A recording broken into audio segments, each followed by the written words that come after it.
Welcome back to Up Front. We're turning now to the federal budget. President Trump last week proposed a $4.1 trillion spending plan. His budget director says it will eliminate the deficit in a decade while increasing military spending and protecting Social Security and Medicare. But to get there, Trump is seeking sharp cuts in programs for the poor and disabled, including Medicaid, food stamps, and disability payments. Advocates for the disabled are worried, and we're talking with one of them today, Lisa Pugh, who is the state director for the ARC of Wisconsin. Lisa Pugh, it's good to have you on the program. Thank you for having me. Let's talk about the people that you're representing. Who are we talking about that you're particularly concerned about? Well, the ARC Wisconsin is an organization that was started by families of people with intellectual and developmental disabilities back in the 1950s.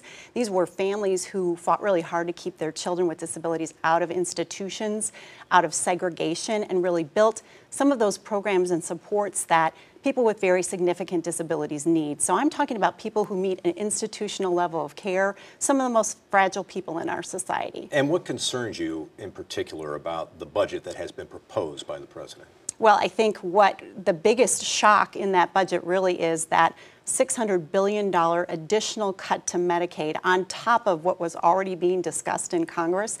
That is the Lifeline program for people with very significant disabilities. And it's hard to imagine that a state like Wisconsin or any state really can survive a cut of that magnitude. And that in the Trump budget was coupled with many other millions of dollars of cuts to other programs and supports for people with disabilities, employment supports, Social Security disability income supports, food stamp supports, things for people in poverty, and a great majority of people with disabilities are in poverty. So it really is the sort of budget that's very shocking to people who support individuals with disabilities. Folks in the Trump administration say, look, we want to give maybe states more say in how dollars are spent, so maybe we'll have block grants that would go to the states. The states can determine how that money is used.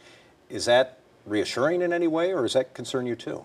Absolutely very concerning. I think when you see a block grant structure, what it does is it locks a state into a level of spending from a prior year, and it limits innovation for states. And I think Wisconsin could be particularly disadvantaged in a block grant or a per capita cap scenario because we've been very efficient with the way that we spend our Medicaid dollars. Right now, the federal government matches every Wisconsin dollar that we invest. So for 40% of Wisconsin tax dollars, we get 60% of a match from the federal government. So it's a partnership that's very flexible and can meet state needs. That's not how a block grant works. It locks us in. And I think because we've been efficient, the amount of money that we would be receiving in that scenario would be lower than a lot of other states. And I think it puts people at risk. This is a proposal from the Trump administration, and the reaction to the proposal, frankly, has been that this may not fly in Congress, that there could be significant changes to that. Does that offer hope to you and your organization? I think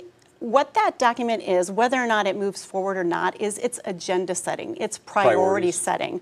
It's talking about what's important to this administration, which says to people with disabilities and their family members, we're going to have to continue to fight through the course of this administration for what's really essential in safety net programs. So I think that's very concerning. Give me your sense of what you've heard from elected officials from Wisconsin. There ultimately will be votes on these things. What are you saying to them? What are they saying to you?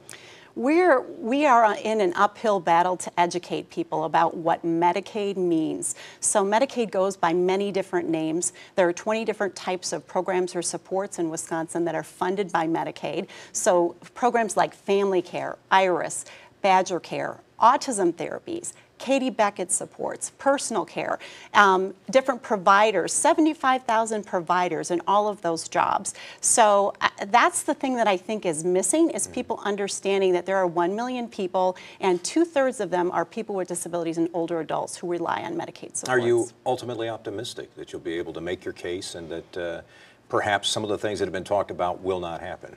We've really been lacking with optimism because of how insurmountable the challenge is from educating people and how fast things are moving. I guess our big ask is that our policymakers really have a better understanding of what Wisconsin stands to lose. I don't think we even know the number. The Congressional Budget Office didn't provide us with a number to our state, but early estimates are it could be $1 billion. How do we recover from that? Lisa Pugh is with the ARC. It's good to have you with us today. We appreciate your time. Thank you. Thanks very much. Coming up next, the plan to build the first privately owned prison in Wisconsin. How that would work when Upfront continues.